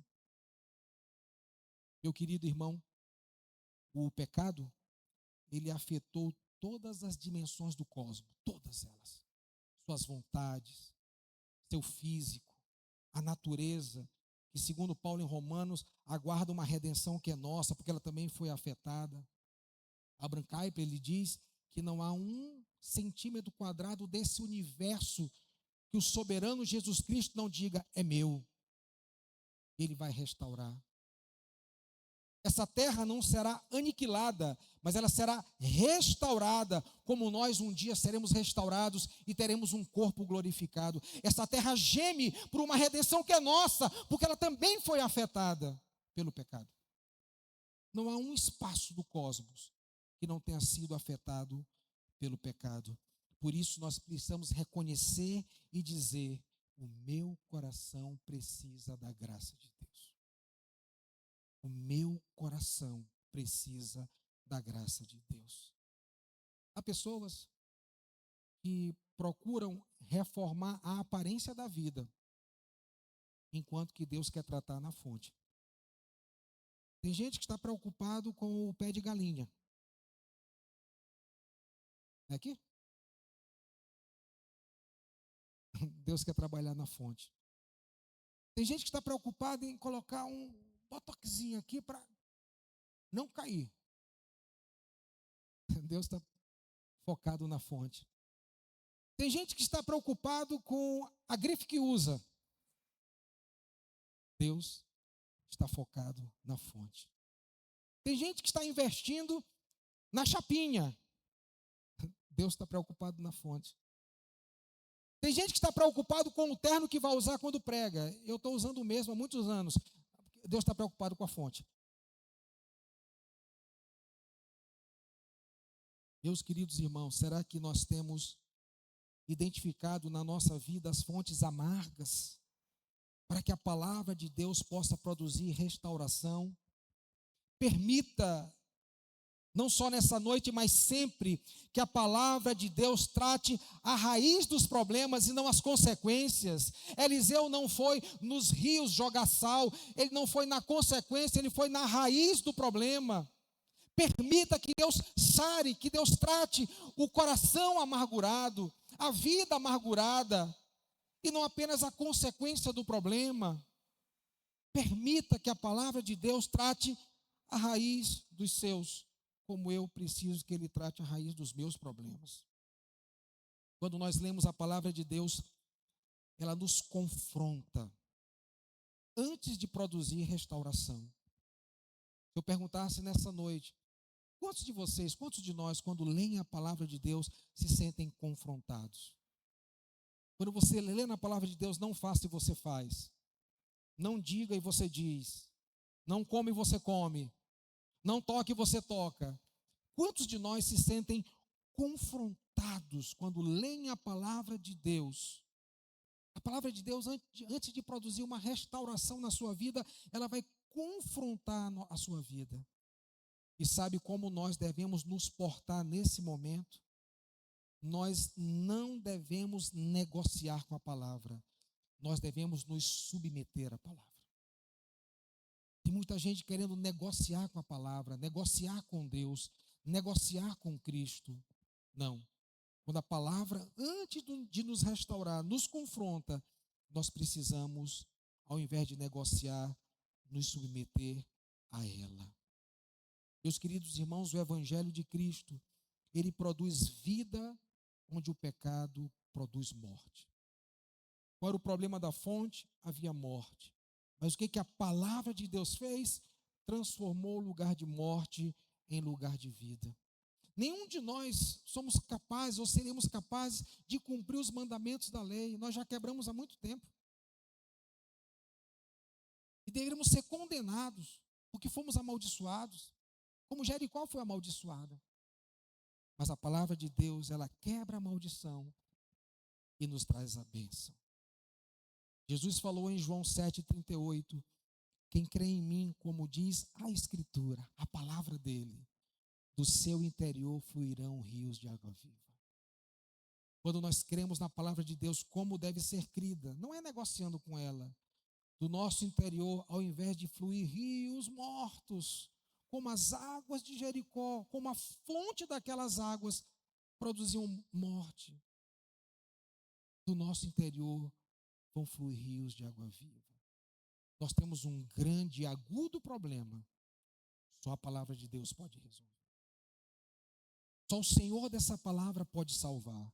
Só o Senhor dessa palavra pode transformar aquilo que produz morte em instrumento de vida. Porque o poder não está no sal, não está na vasilha, o poder está na palavra. O poder não está em Eliseu e nem tampouco em qualquer outro instrumento. O poder está na palavra de Deus. Temos um problema e precisamos de uma solução. Temos um problema agudo e precisamos da palavra de Deus para transformar as águas infrutíferas em águas produtivas. Que Deus nos abençoe nessa noite. Vamos ficar em pé.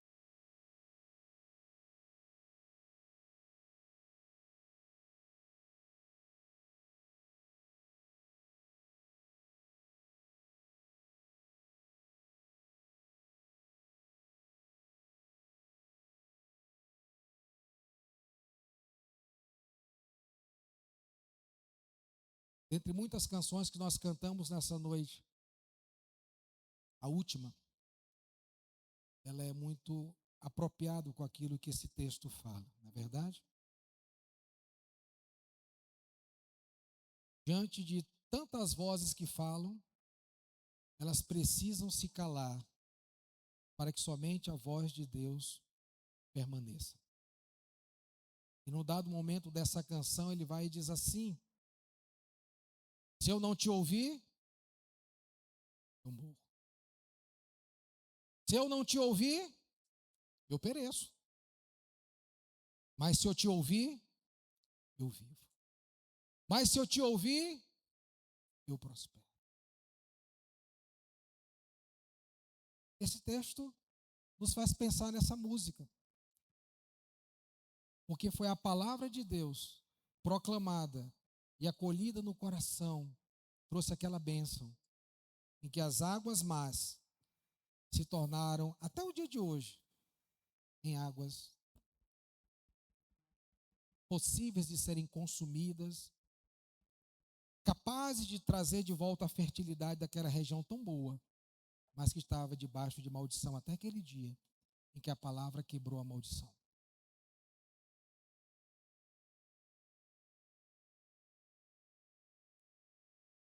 Essa música também nos chama para um momento de consagração. Ela diz assim: toca a Deus uma brasa viva do altar. E essa expressão você vai ver em Isaías capítulo 6, quando Isaías contempla a glória do Senhor. Eu acho engraçado que tem gente que diz que contemplando a glória do Senhor sai de lá mais orgulhoso do que já era. Enquanto que Isaías, ao contemplar a glória do Senhor, ele caiu como morto. E disse: ai, Senhor, ai de mim, eu sou pecador. Mas a brasa viva do altar veio e purificou os lábios de Isaías. Eu quero chamar você para um momento de consagração. Tem que estar todo mundo muito bem vestido, muito bem maquiado. Está todo mundo muito bem arrumado. E ninguém carrega na testa uma placa dizendo: eu sou pecador. Pelo menos é isso que eu vejo daqui. É isso que vocês veem daqui, daí para cá. Se você virar para o lado, não tem nenhum irmão com uma placa dizendo: eu sou pecador. Mas só Deus viu o que nós fizemos ao longo da semana. Ele sabe. Ele sabe que talvez há na minha e na sua vida um problema lá na fonte. Embora estejamos bem vestidos e bem posicionados, temos bons empregos e bons salários. Mas lá na fonte, talvez esteja carregado de amargura, de pecado, de frustração, de contenda. Lá na fonte é onde o Senhor quer trabalhar. É onde o Senhor quer restaurar. Talvez alguns casais até o portão vieram sem se falar e brigados. Mas quando passaram por aquela porta, deram um para o outro. O problema não está na aparência, está lá na fonte. Tem que ser resolvido lá na fonte. Talvez até você chegar aqui no portão da igreja, você sequer olhava e falava com seus pais. Você sequer olhava e falava com seus filhos. Mas quando passou por aquela porta, cuidou da aparência. O problema não está na aparência, está na fonte. Porque pela aparência você vai e vem. Você consegue conviver bem. É onde nós vai colocar aqui na testa: eu estou em pecado. Mas lá na fonte tem problema. Tem morte. Tem amargura. Mas como a solução não está no ministro, a solução está em Deus. Vale a pena lembrar você de que o Deus de Elias, e que agora nesse primeiro milagre estava autenticando o ministério de Eliseu, e fez esse milagre e tantos outros, é o Deus que está nesse lugar, em teu e em meu favor, para restaurar a fonte. Mas para isso, nós não precisamos de um punhado de sal, nem de um prato novo. Nós precisamos ouvir a voz do Senhor. Então eu quero chamar você para um tempo de consagração. Um tempo que você pode dizer assim: fala Deus, fala Deus, fala Deus. Fala comigo, Deus. Fala comigo. O que é que há na fonte que precisa ser mudado? Para que eu deixe de ser esse homem, essa mulher amargurada, rancoroso, rancorosa, duro de coração, talvez com uma vida aparentemente bonita e bem maquiada, mas carregado de ocultos, de pecados silenciosos e nada visto pelas pessoas que estão no meu entorno, mas visto pelo Senhor. Fala a Deus, fala a Deus. Trata na raiz, Senhor, para que eu volte a ter a fertilidade que eu tive, para que eu volte a ter a vitalidade que eu tinha, para que eu volte a ter a alegria verdadeira que eu tinha, para que eu volte a ter a liberdade que eu tinha. Fala, Deus. Vamos cantar essa canção.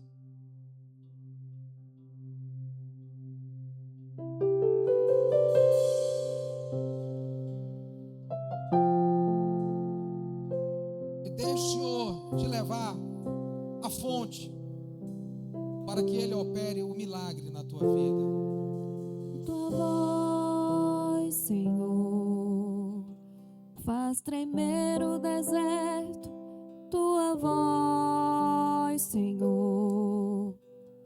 Ecoa sobre as águas agitadas da alma inquieta que não consegue descansar. Tua voz, Senhor, fez surgir o universo. Tua voz, Senhor, é cheia de majestade. Ela aponta a direção, dissipa toda a confusão e traz luz na escuridão. Eu preciso calar todas as vozes, menos a tua. Diga isso ao Senhor. Silenciar todas as vozes, menos a tua. A tua. A tua. Se eu não te ouvir, eu morro. Se eu não te ouvir, eu pereço. Tua voz é livramento no meio do tormento. Tua voz é tudo. Mas se eu te ouvir, Eu vivo. eu vivo. Se eu te ouvir, Senhor, as Se fontes serão eu te restauradas. ouvir, O coração será sarado. eu prospero. O casamento Tua será voz é restaurado. segurança. O ministério será restaurado. Começo, meio e fim.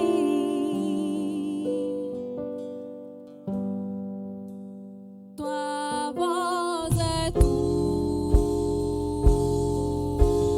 tudo. Sim, Senhor. Eu preciso calar todas as vozes, menos a tua.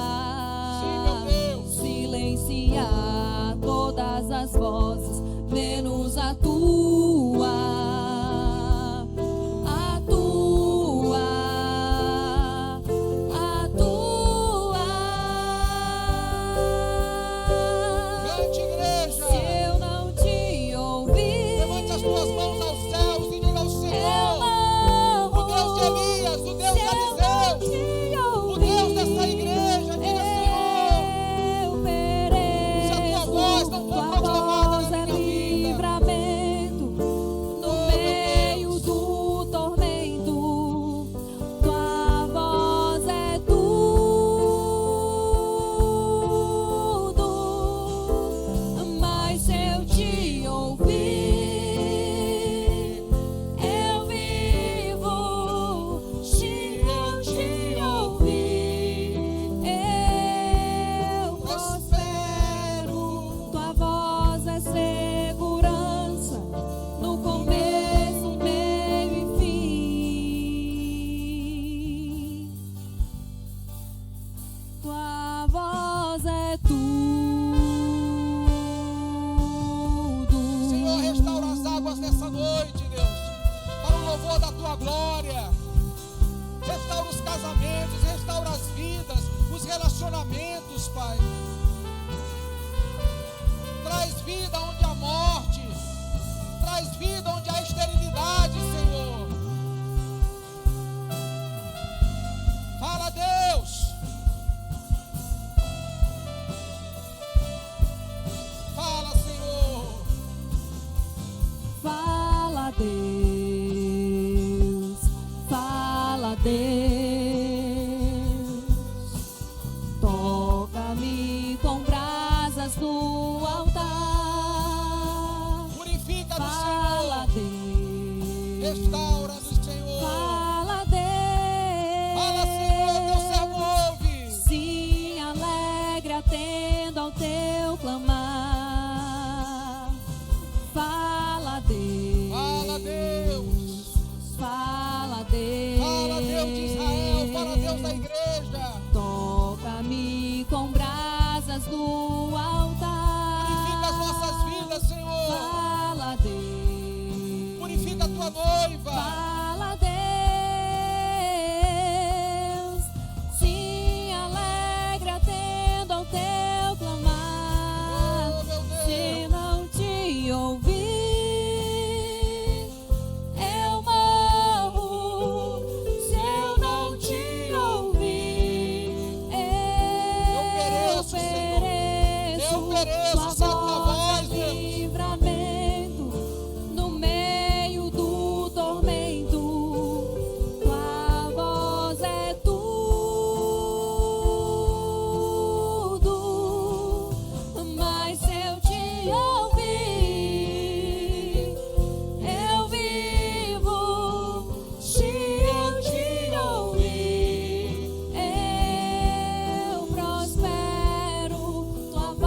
Deus, se o Senhor não falar, eu morro, Deus.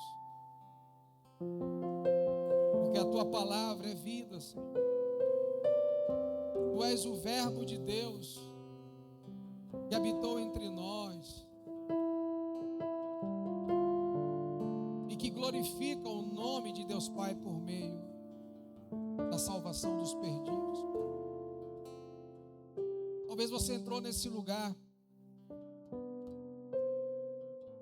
com a clara ideia de que a vida se resume em acordar, trabalhar, gastar, pagar. Mas a vida não tem um fim nisso. A vida verdadeira é aquela que Jesus nos garantiu na cruz do Calvário. É aquela que nós já temos experimentado, mas um dia experimentaremos em totalidade. E se talvez nessa noite você entende que há um problema lá na fonte, esse problema só pode ser resolvido por Jesus. Ele quer ser o teu Senhor e o teu Salvador. Ele quer estender a mão para você e te tirar do lodaçal do pecado, da esterilidade, da morte, e colocar na vida plena que Ele estabeleceu para você. Você tem nos visitado nessa noite, talvez nunca tomou uma decisão ao lado de Jesus, muito embora tenha vindo N vezes ao culto, mas hoje entende, somente por meio da palavra de Deus, a maldição pode ser quebrada e a vida pode ser estabelecida. E você encontra nesse Senhor, nesse Jesus, o teu Salvador e o teu Senhor. Onde você estiver, você pode levantar a tua mão e dizer: eu quero entregar minha vida a Jesus. Ou talvez você tenha andado distante do Senhor, frio nos caminhos do Senhor. Talvez com um belo batom, uma bela maquiagem, uma bela blusa, uma bela camisa, um belo terno, mas a fonte é de águas amargas, é de amargura, é de tristeza, de decepção. Talvez você decidiu colocar a conta toda em Jesus, dos problemas que Ele pode resolver na sua vida. Se você nessa noite quer voltar aos braços de Deus, voltar à casa do Pai, convicto de que Ele é quem cuida de nós, você também pode levantar a tua mão e nós iremos orar. Iremos celebrar festa aqui, festa celestial, porque só Ele pode restaurar a sua vida e a minha vida. Tem alguém nessa noite que deseja entregar a sua vida a Jesus, nunca fez isso, nunca publicou, nunca declarou? O dia se chama hoje. Nós não sabemos o dia de amanhã, meus irmãos. Eu não vou usar essa ilustração como um apelo emocional, mas como um fato da vida. Semana passada todos nós ficamos impactados ao ver o último velejo de um kitesurfista que entrou para o mar, praticando um esporte que até então ele dominava. Ele não voltou mais. Foi o seu último velejo, foi o seu último fôlego de vida. E para onde nós iremos?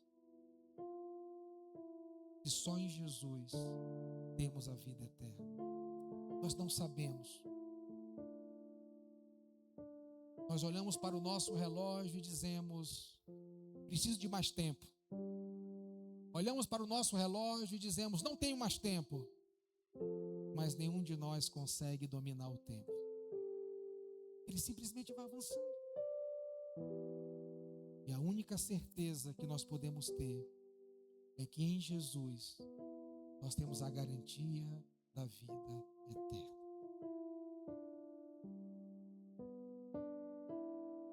Eu quero orar com os crentes dessa igreja, como eu já estou aqui, mas eu quero orar com os crentes bem aqui, porque às vezes a gente tem que ir na fonte, que nem Eliseu foi. Eu quero chamar todo crente que tem enfrentado problemas que para você são insolúveis. Eu queria você bem aqui comigo. Eu já estou aqui, diante dos meus.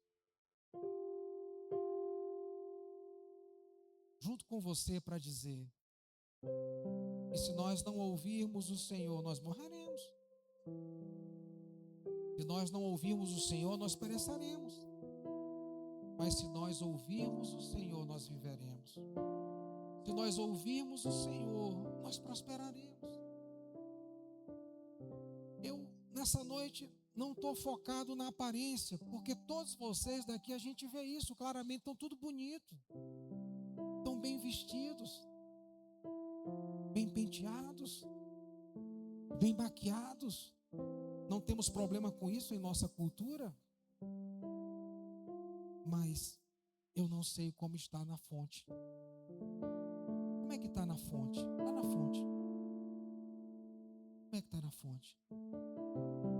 Será que você tem carregado dentro de você uma amargura há anos, mesmo dentro da igreja? Será que você tem carregado, mesmo dentro da igreja, um ranço dentro de você com pessoas? A falta de perdão que tem levado a vida aparentemente bem, mas a fonte está comprometida. Eu quero orar com você. Se você se sentiu tocado e quer ser tocado pela brasa viva do altar, é aqui na frente. A gente vai dar esse passinho de fé e dizer: Senhor, eu preciso do teu toque. Eu preciso do teu toque na minha vida. Toca-me, Senhor. Toca-me com a brasa viva do altar. Eu não tenho confiado como deveria confiar. Eu não tenho esperado como deveria esperar. Eu tenho tentado resolver da minha maneira, do meu jeito, mas não é do meu jeito. Não é da minha maneira. É conforme a tua palavra. É do teu jeito, Senhor. A gente sofre tanto porque a gente quer do nosso jeito, do nosso tempo, na nossa hora, da nossa forma. Mas não é. É do jeitinho do Deus de Elias, do jeitinho do Deus de Eliseu, do jeitinho do seu e do meu Deus. Pai, eu oro com os meus irmãos, Senhor. E tudo que eu consigo ver como um homem que sou é a aparência. Mas o Senhor conhece o coração de cada um. O Senhor conhece a fonte. O Senhor sabe o que cada um de nós passamos, as lutas que nós atravessamos. E que quantas vezes nós afirmamos que isso não tem solução, que isso não tem jeito. Quantas vezes nós dissemos até mesmo para o Senhor: Senhor, o Senhor esqueceu de mim, porque a solução não vem, porque a equação nunca se resolve, porque o problema nunca desaparece, porque a luta nunca termina, parece que ela está só começando. O Senhor esqueceu de mim. E o Senhor quer olhar para a fonte dos nossos corações e resolver questões que só Ele pode resolver com o seu toque, com a sua cura, com a sua palavra, com a sua restauração. Senhor, eu oro, Pai, para que esses corações sejam tocados, para que a brasa viva do altar venha e nos toque nessa noite, Pai, mudando o curso da nossa história, os caminhos que temos trilhado, os pensamentos que temos tido, as ações que temos desempenhado. Ó Senhor, vem, Pai, vem sobre nós, Pai. Vem sobre nós e toca-nos com a brasa viva do altar. Nós não estamos pedindo para o Senhor melhorar a nossa vida.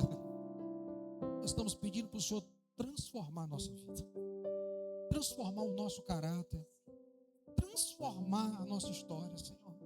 Como o Senhor fez lá em Jericó, eu sei que o Senhor continua fazendo nos dias de hoje, por meio de Jesus Cristo, Pai. Então faz e toca, Pai, o teu povo. Toca o teu povo de uma maneira com a qual só o Senhor pode tocar, Pai amado. Visita os corações, Pai. Visita as mentes das famílias, os casais, os relacionamentos, Pai. Porque a aparência, ela aponta para uma coisa, que talvez tenha até relação com um coração sincero, mas por vezes há um hiato entre aquilo que nós aparentamos e aquilo que de fato nós somos. Então trata com o nosso coração, Pai. Te pedimos isso em nome de Jesus. Que a graça, a paz, o amor de Deus habite ricamente em cada coração, hoje e sempre. Amém, amém, amém. Deus abençoe, irmãos. Até domingo que vem, uma boa semana.